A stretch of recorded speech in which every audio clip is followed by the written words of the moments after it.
La décroissance, est-ce la solution pour sauver la planète ou alors une fausse bonne idée?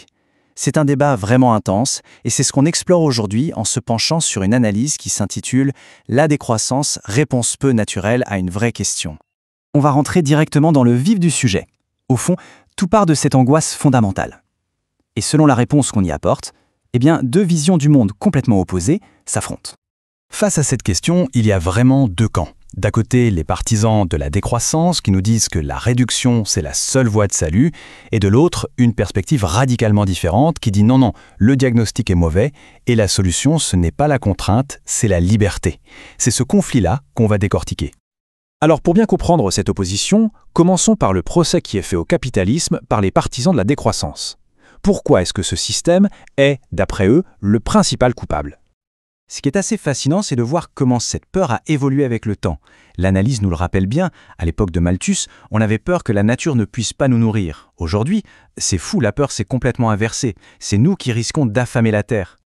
Et les chefs d'accusation sont lourds. D'abord, la recherche du profit, qui serait le moteur de la destruction écologique. Ensuite, une société de surconsommation érigée en système. Et derrière tout ça, il y a cette idée que l'humanité serait en quelque sorte une grande famille irresponsable, incapable de se gérer elle-même. Face à ça, l'analyse nous propose une image qui parle à tout le monde, celle d'une rivière polluée.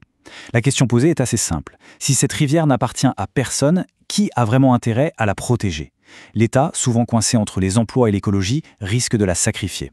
Et donc, selon cette logique, le vrai problème, ce n'est pas le profit de l'usine d'à côté, mais l'absence d'un propriétaire qui aurait intérêt à protéger son bien. Et là, on arrive vraiment au cœur du contre-argument.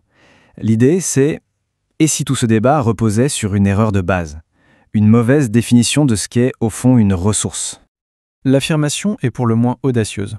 Il ne s'agirait pas de trouver de nouvelles ressources, non, mais de repenser complètement ce qu'est une ressource.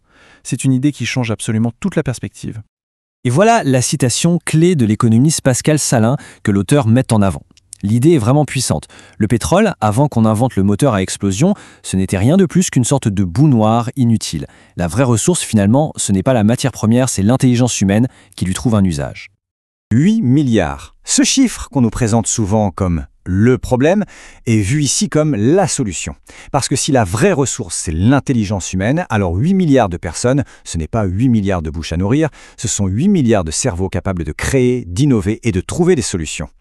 D'accord, mais si l'ingéniosité est la clé, comment on la libère? Quel système permet de l'utiliser au mieux? La réponse proposée ici, c'est le marché libre. Présenté non pas comme un ennemi de l'écologie, mais au contraire comme son meilleur allié. Comment ça marche? En fait, c'est la mécanique invisible des prix. Une ressource commence à manquer, son prix grimpe. Automatiquement, ça nous incite à en consommer moins et à chercher des alternatives.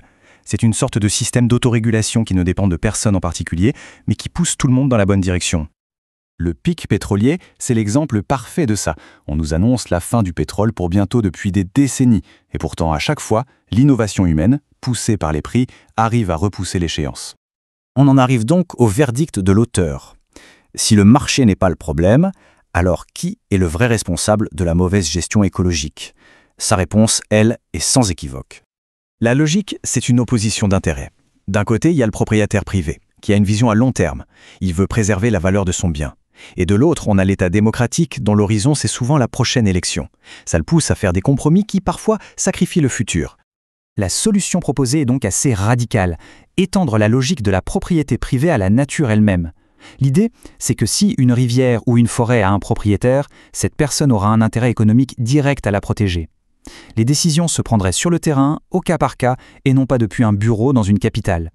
Donc, tout se résume finalement à ça. Le débat sur l'écologie serait mal orienté.